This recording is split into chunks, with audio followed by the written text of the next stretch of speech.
Hi, I'm Tom Brookshire. And I'm Pat Summerall. As we head into the 10th week of the NFL season, the playoff picture is starting to come into focus, Tom. Boy, out in the West it is. Oakland 8-1 leads by 3.5, and the Rams lead by 4, and they've won 7 times and lost but twice. NFC Central picture is pretty clear, too. Minnesota 7-2 after the win. They lead by 3. Yeah, big one beating St. Louis, right. I think, on Monday night. But how about the AFC Central? Pittsburgh and Cincinnati. The Bengals, with that big victory last week, are right back in the picture. Anderson was incredible, I guess. What? He had 16 straight from one game to the next. Right, and 20 out of 22, I think. Incredible. NFC East, St. Louis is now 7-2, and Washington 6-3, and Dallas 5-4 play this week. Well, I think that's the wild card spot everybody's talking about, but I don't think the Cardinals can take that division for granted yet. I think they've still got to win a couple. That's going to be a tough game in Washington. AFC East, Buffalo and Miami, both 7-2, and they play this week. And they play in Miami, where I understand the Dolphins haven't lost in 28 straight. Remarkable. We'll be right back with This Week in the NFL after this message. It used to be that every game the Houston Oilers won was considered an upset of near epic proportions. Well, last week they did it again, but don't be surprised if 1 week soon the Oilers are listed as favorites. From the outset, it didn't appear to be the Buffalo's day to roam.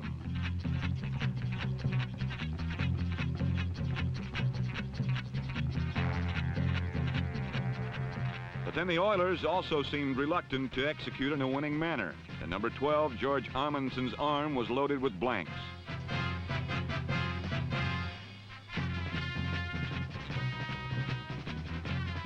Finally, however, the Bills' faulty play outlasted Houston's, and much of the blame must be carried by Buffalo's Joe Ferguson and the 6 interceptions he threw. This one helped start the Oiler gusher, and number 34, Willie Rogers, gave Houston an early lead on his 13-yard off-tackle jaunt to the end zone. Then Dan Pastorini went to the air with good success as number 23, Vic Washington, turned near disaster into a healthy gain.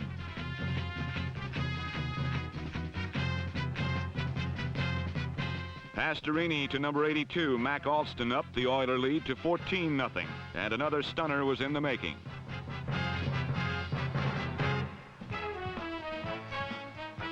A good punt return by Buffalo's second-year cornerback Donnie Walker, number 26, finally put the Bills on the right track, and 2 John Leipold field goals put them within striking distance.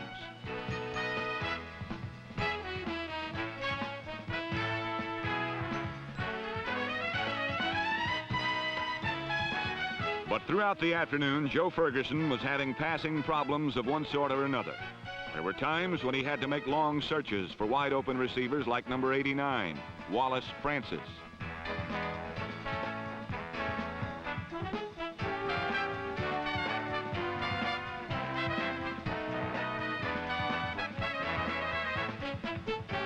Then there were times when he searched, fired long, and saw an easy touchdown to J.D. Hill, barely tipped away.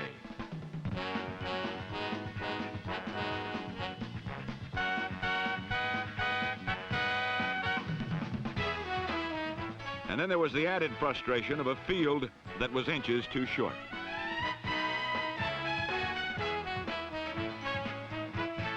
Finally, and most destructive to the Bills' plans, there were those ever-painful interceptions. This one picked off by number 22, Zeke Moore. But in the end, it was not Buffalo's ineptitude. Rather, it's Houston's steady and remarkable improvement that decided the game when Vic Washington sprinted in to make the final score 21-9. 3 in a row for the Oilers. And look out, NFL, because the one-time town pushover is carrying some new muscle. Statistically, pro football teams are measured just about to the millimeter, Pat, but if you really want to know whether your favorite team has gotten serious about being good, see how stingy they are with turnovers and if their special units are really effective. That's right, Tom, and the New England Patriots seem to have forgotten the secrets of their early season success when they got tangled up with the Cleveland Browns last week. From the opening kickoff up in Foxborough, the Patriots began overlooking the secrets of their success when they let Greg Pruitt do it to them for 88 yards and a touchdown.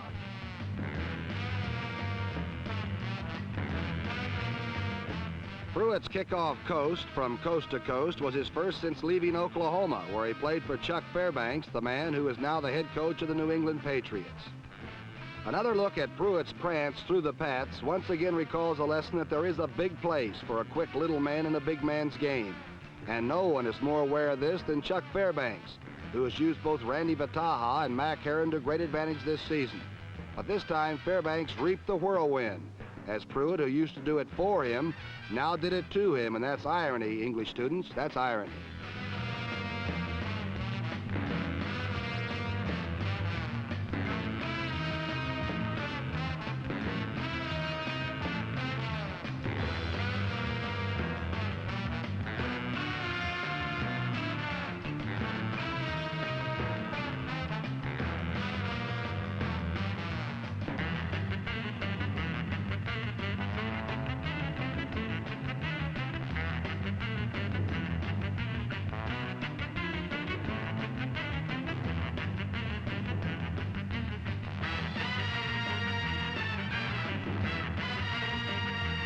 But for the Patriots, facing the league's most generous defense, the sudden 7 points didn't seem to be a significant setback.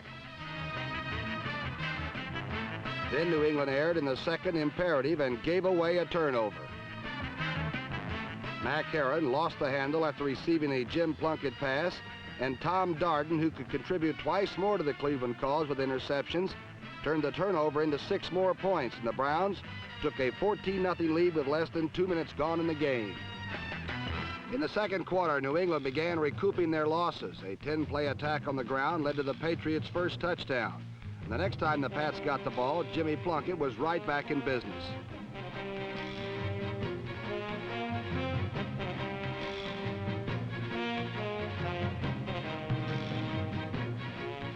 A tough rush from the Browns forced Plunkett to put this mallard up for grabs.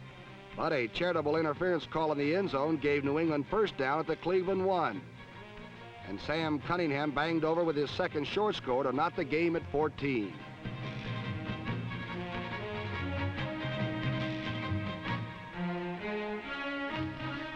Late in the game, Brian Sipe got the Browns' attack in gear.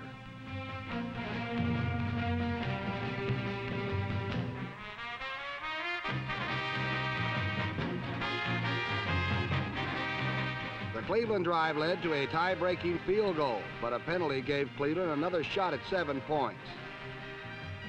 Cleveland's offense cashed in its only contribution of the game when Ken Brown banged over, and at least temporarily, the Patriots seemed to have lost the winning knack, losing to the Cleveland Browns 21-14. Last week in Cincinnati, the Bengals found themselves facing the Steel Curtain at a must-win game in which victory was necessary to keep their AFC Central title hopes alive. Last week, Cincinnati's quarterback Ken Anderson was bigger than life in a record-shattering performance against the Pittsburgh Steelers. For the day, he connected on 20 of 22 passes to set a new single-game completion percentage mark of 91%. In addition to that, he set a new consecutive completion mark of 16 in a row, a string which began 2 weeks ago and continued over the Steel Curtain.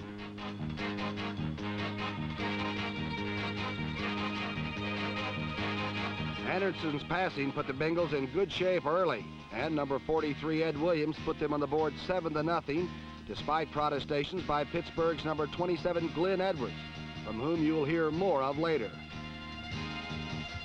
In addition to Anderson's passing, the Bengals also benefited from a scintillating punt return by number 37 Tommy Casanova. This led to a field goal and a 10-0 lead. You are about to witness magnificence.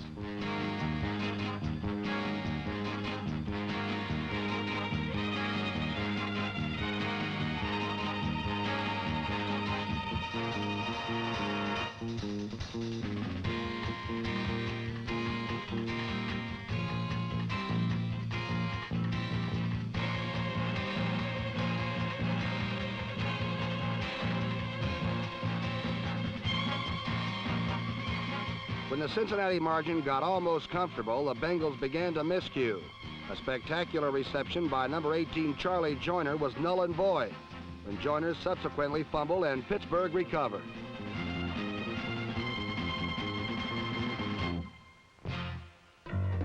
And then Ken Anderson ran into some real trouble when, in scrambling for the sidelines, he was strung out by Glenn Edwards.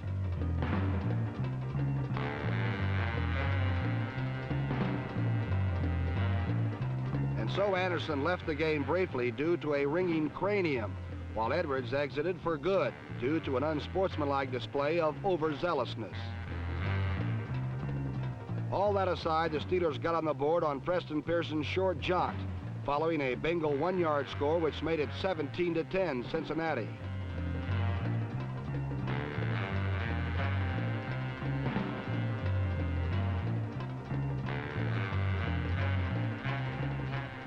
And then once again, the game centered on controversy. Number 26, Charlie Davis, was aiming the Bengals for another score when the ball got loose. But did it get loose after he was down or not? No one seemed to know, and no whistles blew. So Pittsburgh's number 23, Mike Wagner, helped himself and soloed 69 yards before the Bengals could collect their wits.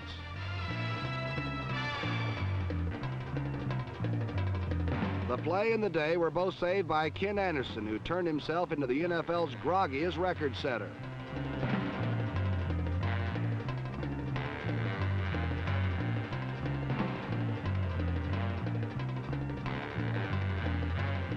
Then, with time running down, it was all up to the Cincinnati defense. And as they had all afternoon when it counted, the Bengal protectors repeatedly repulsed quarterback Terry Bradshaw's last-ditch efforts. The 17-10 Cincinnati victory tightened the AFC Central race considerably, and now the Bengals trail the Steelers by only half a game in a division where even a steel curtain can't afford to sag. Both the Kansas City Chiefs and the San Diego Chargers have had disappointing seasons thus far. And now, once proud champions are struggling to stay out of the cellar in the AFC's Western Division, Tom. Well, that's sad but true, Pat. But although victories have been limited for these teams this year, last Sunday in Arrowhead Stadium, both clubs displayed an occasional, exciting flair for the big play. One basic element present in both squads is the ability to deliver a blow and pack a body-twisting wallop.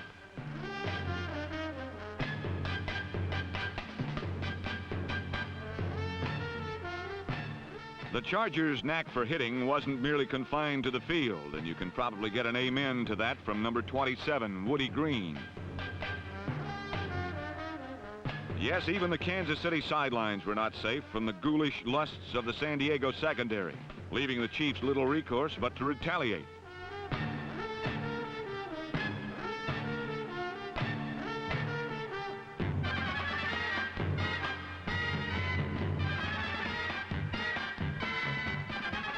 But the Chiefs did put together some productive offense, like this rump by rookie Woody Green.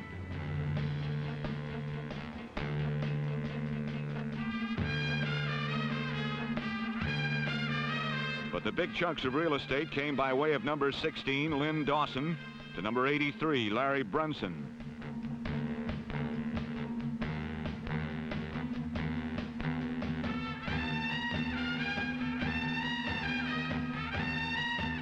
Dawson connected with Brunson for one of the season's most exciting plays, an 84-yard touchdown explosion.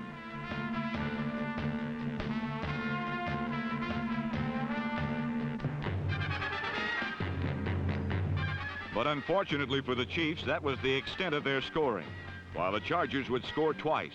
One, a short blast by number 41, rookie Bo Matthews. The second Charger tally resulted as the blue and gold clicked behind the strong right arm of rookie quarterback Jesse Freitas, number 17. Freitas provided some fireworks of his own on a 71-yard scoring volley to number 27, Gary the Ghost Garrison. Both Freitas and Garrison are former San Diego State stars, and it was this touchdown spectacular which gave the Chargers the lead 14-7.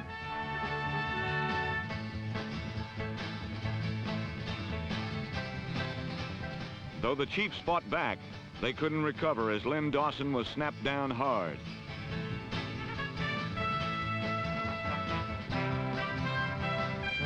The Chargers won it 14-7 over the thoroughly disgusted Lynn Dawson and his Kansas City Chiefs.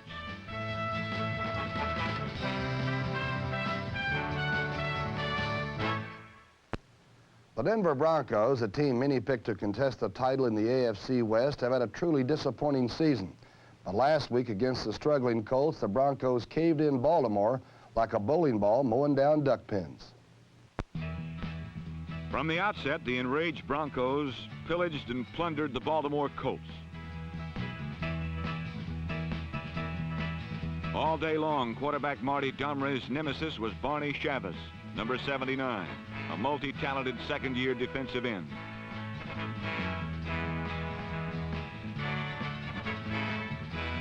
Chavez's interception was disallowed. His temperature boiled over and spilled into the lap of the luckless Domres.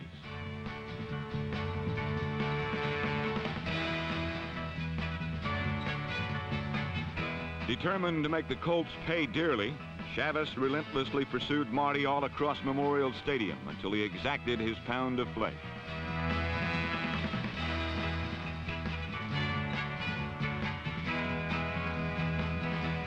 With their defense roaring, the special teams howled as Bill Thompson blazed 60 yards on a punt return.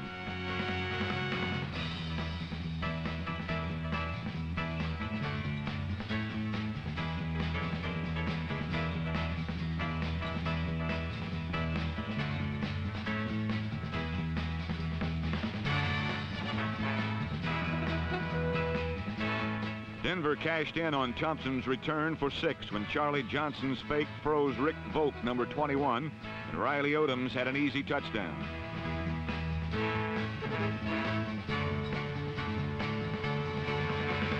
For most of the game, the young Colts held the skittering runs of Otis Armstrong in check.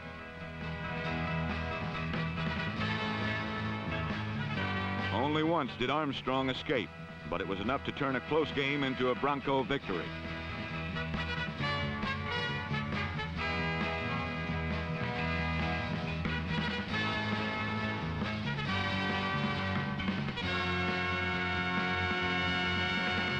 The game ended with a display of sportsmanship that has become expected between receivers and defensive backs.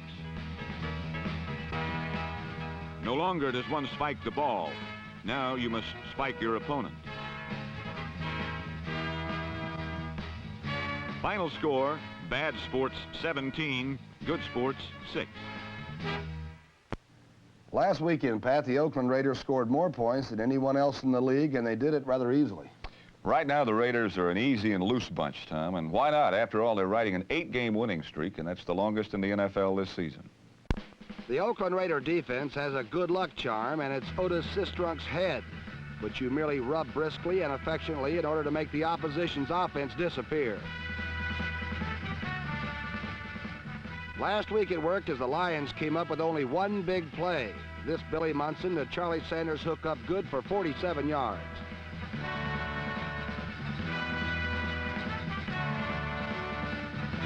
Then number 42, Altie Taylor, went around left him for 1 yard and the touchdown, and Detroit was finished for the day because from then on the Raiders were no less than devastating.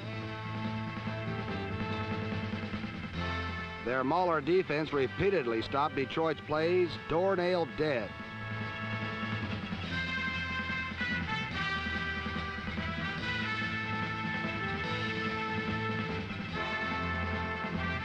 As for the Raider offense, they got off the mark quickly when they scored in the first period on a 5-yard Marv Hubbard blaster.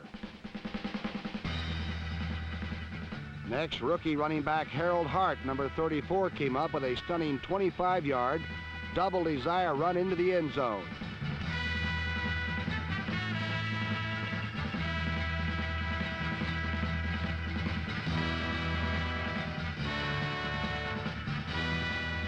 Then the silver and black blew the game open when Ken Stabler hit number 21 Cliff Branch, who made a good diving catch in the end zone.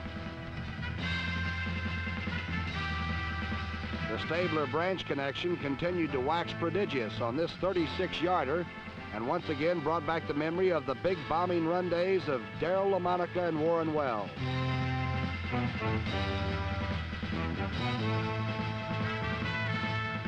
The Raider defense kept its hand in when Munson's pass was intercepted by number 55 Dan Connors, whose theft led directly to the wrap-up.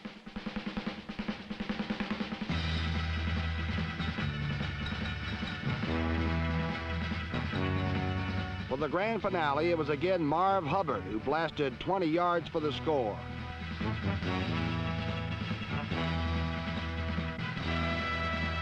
In appreciation of his blockers, Marv handed the ball to center Jim Otto, who looked like he's been spiking balls all his life as the Raiders roared over the Lions 35-13. Last Sunday, the Chicago Bears and the Green Bay Packers met in Milwaukee to decide which team belonged in the cellar of the NFC Central, Pat. It was a rain-drenched game, Tom, and for Gary Huff and his newly pass-conscious Bears, the slippery conditions spelled hard times and basement blues. Abe Gibron was all smiles before the game until he remembered that the Bears hadn't scored a touchdown in their last 11 quarters. But on their first play, it appeared the touchdown moratorium was nearing a conclusion as Huff heaved the Bears downfield. But the Pack 27-yard line was as close as they could get, and the Bears had to settle for a three-pointer, which was it for the afternoon as the touchdown famine would stretch to 15 quarters. After having been beaten by the Bears earlier this season, the Pack was up last Sunday, and part of the reason was number 56, Ted Hendricks' inspirational play.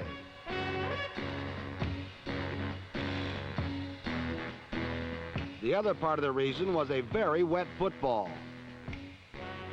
which left Gary Huff looking downright silly on more than one occasion.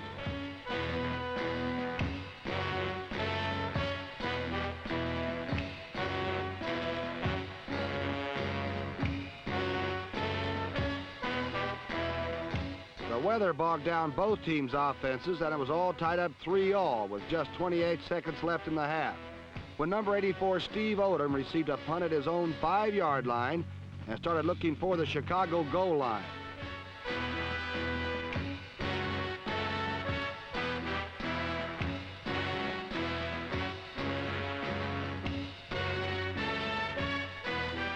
"95 yards later, his search was over as Odom, the rookie from Utah, put the Packers ahead of the Bears 10-3.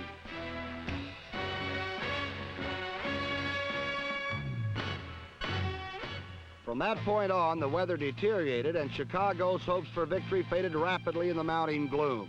But only the Bears stood under a black cloud last Sunday, as number 12 John Hadle kept the Packer offense above water throughout the day, and number 22 John Staggers showed hydrofoil form on this 53-yarder in the third quarter. Once in close, the Green Bay attack featured a made-to-order mutter in number 42 John Brockington, and by the beginning of the final quarter, the Pack led 13-3. Obviously, rain and sludge don't favor offenses, and last Sunday, Gary Huff got thrown for a total of 47 mud-mopping yards as he learned firsthand the amphibious nature of the Packer defense. Appropriately enough, it was the Packers' defense that set up the game's only touchdown from scrimmage, when a Huff blooper was tipped into the startled hands of number 76 Mike McCoy, which gave the Green Bay Packers a 20-3 triumph over the basement-beleaguered Bears. Last Sunday, the Los Angeles Rams almost assured themselves of a playoff spot, Tom, as they now hold a 4-game lead in the NFC West with just 5 left to play. Right you are, Pat. Their victims last Sunday were the Atlanta Falcons, whose 2-7 record is a sad commentary for a team many experts had predicted to be strong contenders this season. After persistent rumors, Norm Van Brocklin was fired last week, and defensive coach Marion Campbell was named to direct the Falcons until season's end. But his job is certainly unenviable when you consider that last Sunday, a peanut jockey in Los Angeles sometimes seemed to have as good a pitching arm as fallen hero General Bob Lee.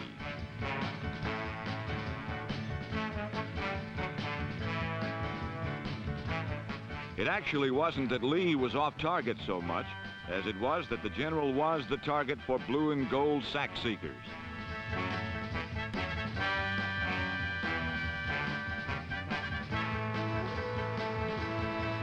Four times, Lee passing fancies were preempted by Ram defenders whose savage play completely dominated the Atlanta offense. But if the Falcons' O was shut down, the Rams' attack was turned on, primarily by the explosive bursts of number 30, Lawrence McCutcheon.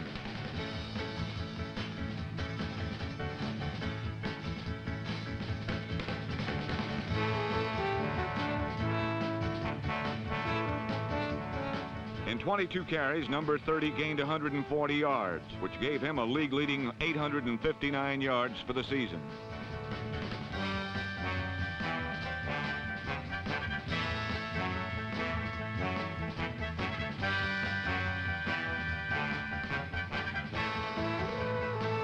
But last Sunday, Lawrence McCutcheon was only part of the Rams' attack as James Harris started to warm up a high-potency weapon called Harold Jackson.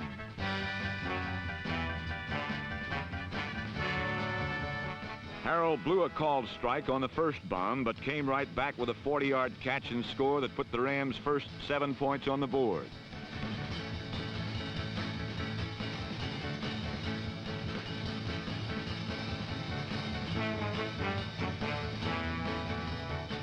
But it was only the beginning, because in the fourth quarter, Harris was trying to reestablish a habit as he threw another one for Jackson to run under. Harold's diving catch summed up the 21-0 LA victory and promised a renewed dimension of offensive fireworks for the playoff-bound Rams. With all the early season excitement in New England and Buffalo, some people may have forgotten that another team in the same division is still very much in the running. In fact, last week, the two-time world champion Miami Dolphins finally found their way back to first place. When the Dolphins arrived in New Orleans last Sunday, who could blame them for being confident? Despite numerous injuries, they were winning, and now they had back their almost indefensible big play battery, Bob Greasy, to Paul Warfield.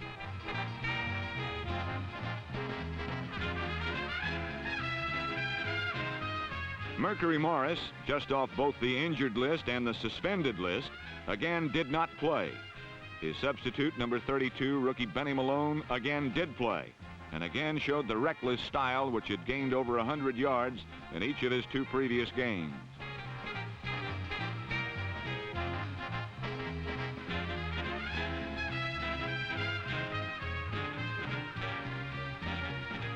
With the running game running hot, Bob Greasy faked a run and threw over the Saints' goal line defense to tight end Jim Mandich. The first two times the Dolphins had the ball, Greasy marched them to easy touchdowns. The second on a perfect post-pattern pass to rookie receiver Nat Moore, number 89.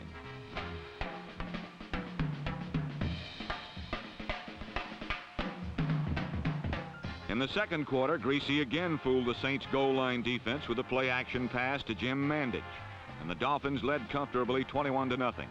The Saints could muster few offensive threats until the second half, when Archie Manning took matters into his own hands.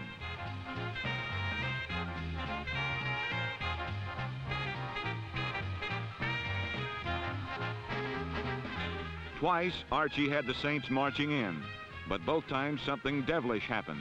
First, Bob Matheson, the 53 in Miami's 53 defense, intercepted inside the 10. The only other time the Saints came close, they were stopped 4 times inside the 5. The Miami shutout was preserved 21-0, and for Archie and the Saints, the frustration of yet another losing season was just too painful to endure.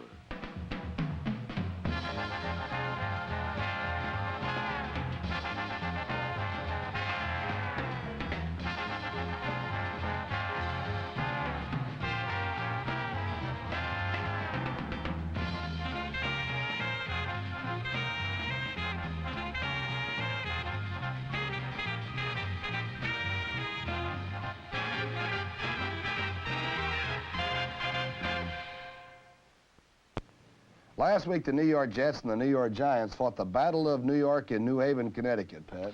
Wasn't exactly the Super Bowl, Tom, but there were super high emotions and an interesting matchup of two former Super Bowl quarterbacks. 10-year veteran Craig Morton was greeted unceremoniously by the New York Jets, while his counterpart, another 10-year veteran, at times seems to be posing for a portrait before unleashing his lightning.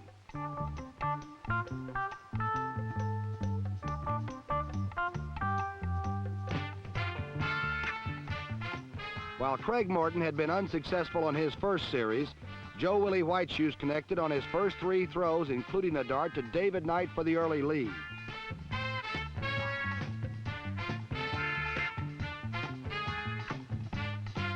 In the second quarter, Broadway Craig Whiteshoes got the hot hand.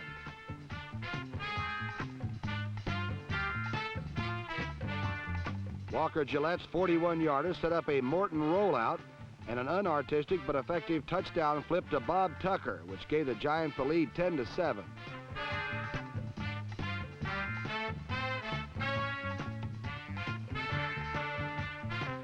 Neither team could score another touchdown until the final seconds of the third period, but near misses are always frustrating.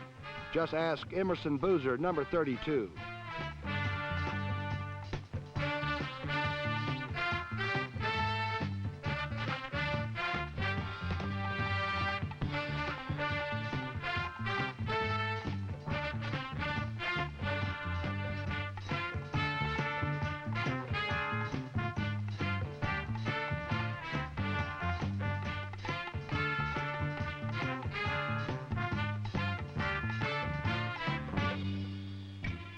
Craig Morton's pass to Bob Grimm put the Giants ahead 20-13 after 3 quarters, but the best was yet to come. In the fourth quarter, with a 3rd and goal at the Giant 3-yard line, Joe Willie Gimpy faked to Emerson Boozer and then pulled off one of the year's most unusual happenings.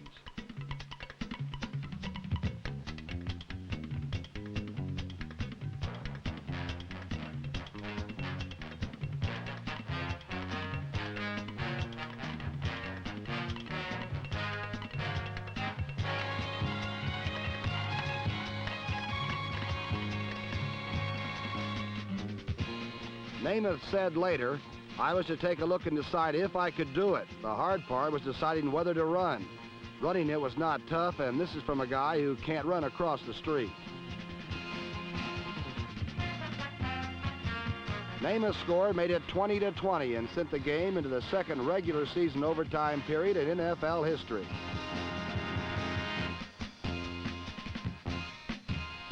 The Giants won the toss and drove to the Jets' 25. Where on 4th and 1, Pete Gogolak tried to win it with a 42-yard field goal. The official under the upright ruled that the kick was wide. Pete Gogolak says he was robbed. Hungarian lip readers, please avert your glance.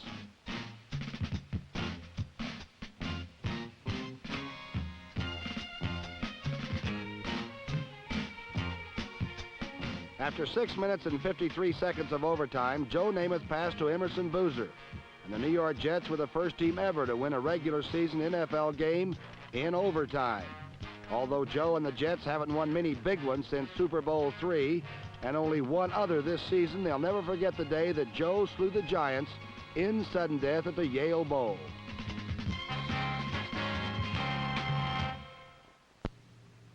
The Bunyan-esque footsteps that ominously pound just behind the Cardinals and Redskins belong to the Dallas Cowboys, who seem to be ready to take a giant step in the NFC East.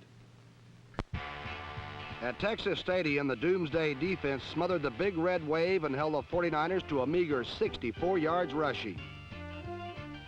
On passing situations, number 72 Ed Too Tall Jones was too much for Norm Snead in the collapsible San Francisco pass pocket.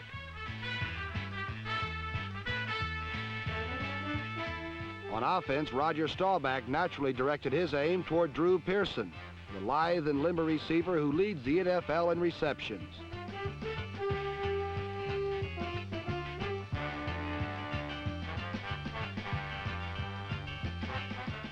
On the strength of a field goal and a brutal head-on smash by Calvin Hill, the Cowboys led early and easily 10-0.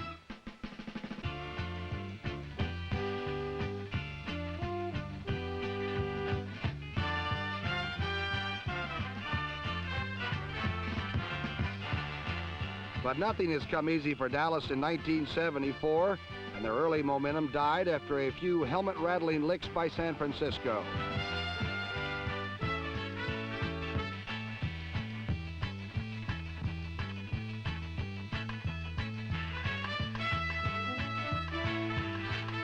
Mixing up his short passing game, Snead directed the 49ers to a touchdown with a play-action strike to tight end Ted Kwalik.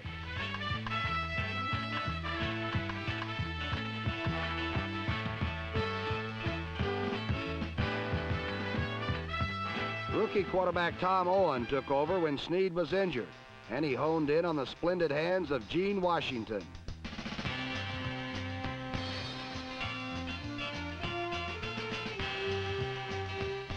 Owen could not produce any points, and Dallas led 13-7 until some heroics by tackle Bob Hoskins, number 56.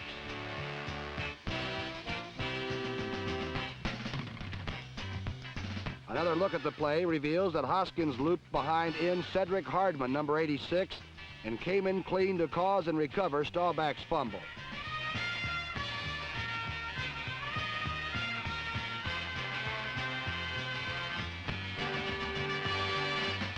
From the Dallas 12, Owen lobbed one to Gene Washington at the end line, and San Francisco led for the first time, 14-13.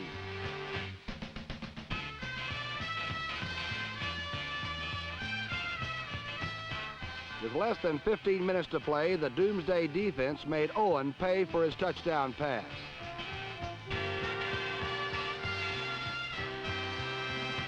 Spurred by his defense, Staubach began to drive Dallas goalward with a piecemeal passing attack.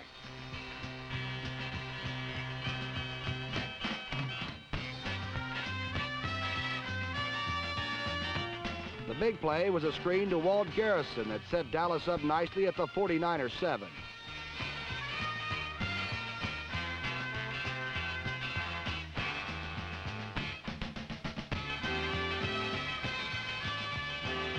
For the last 7 yards, Staubach turned to Calvin Hill, who had 153 yards on the day, and Calvin's second touchdown iced a hard-fought 20-14 Dallas victory.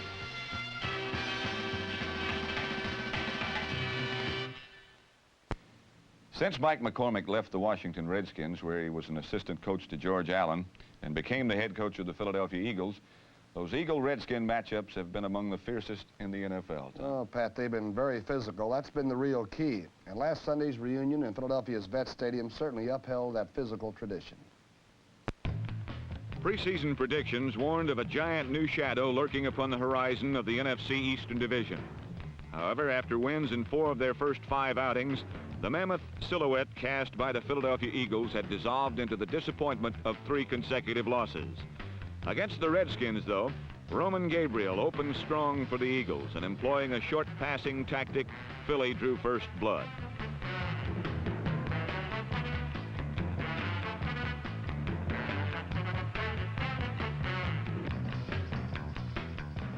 Harold Carmichael's sterling catch netted the Eagles a 7-0 advantage, but on the next series, the roof fell in.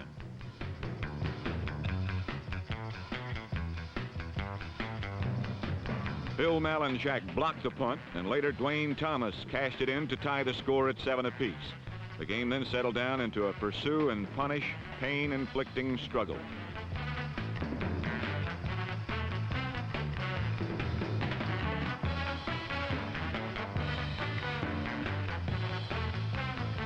With Redskin defenders performing a war dance on his already severely bruised rib cage, Roman Gabriel was forced to summon every ounce of his gutty determination just to rise again.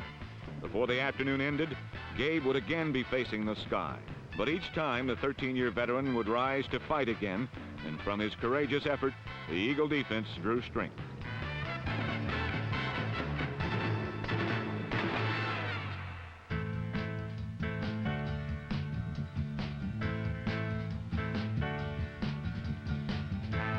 Turkey Joe Jones led the Eagle assault, only to have Billy Kilmer unravel all progress with one long flip.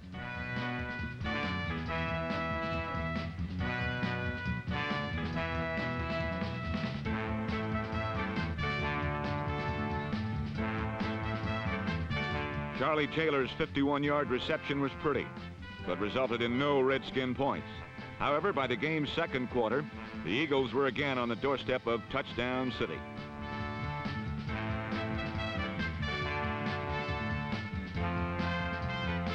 Harold Carmichael's second TD reception gave Philadelphia the lead at halftime, and by the start of the third quarter, the Eagles were threatening a rout.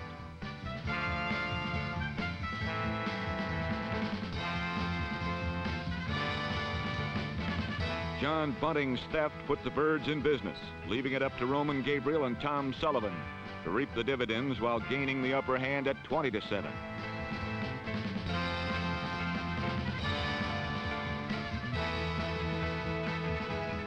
It would, however, take only one play to alter the Eagles' victory plans. And with demoralizing devastation, the tide was turned.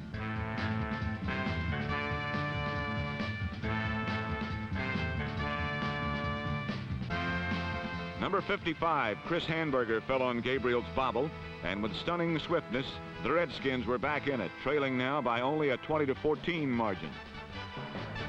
Washington then issued a call to its cavalry, and presto, saddled under center was number 9, Sonny Jurgensen, set to rally his troops to the rescue.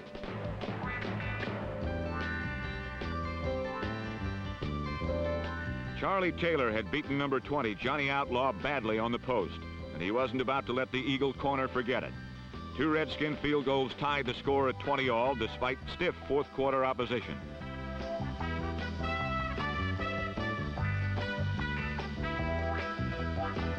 But Jurgie thrives on pressure, and from the Eagle 30, and with barely 2 minutes remaining, Jurgensen coolly delivered.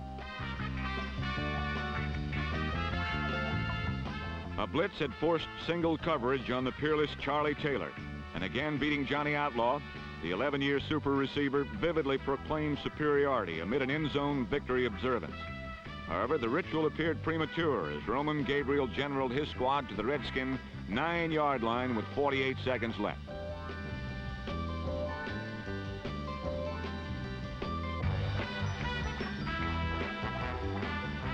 Gabriel's final fling died as number 20, Ken Stone, silenced the Eagles' closing prayer to preserve a rampant 27-20 win. Next up for the Skins, the hotly pursuing Dallas Cowboys.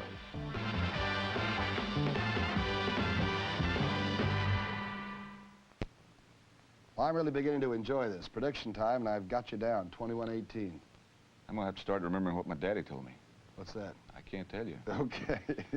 St. Louis at Philadelphia. What about that one? Tell me. I sort of like the Cardinals. I'll go with the Eagles one more time. Okay, Green Bay at Minnesota. I've got to go with the Vikings. I got to agree with you there. Cincinnati at Houston. This all of a sudden becomes very tough. And you know, that's a good Houston defense, which I think has been really unheralded. I'm going to go with the Bengals, though, to win it. Dan Pastorini says they're going to win all the rest of them down in Houston. I can't believe that, though. Cincinnati's my pick.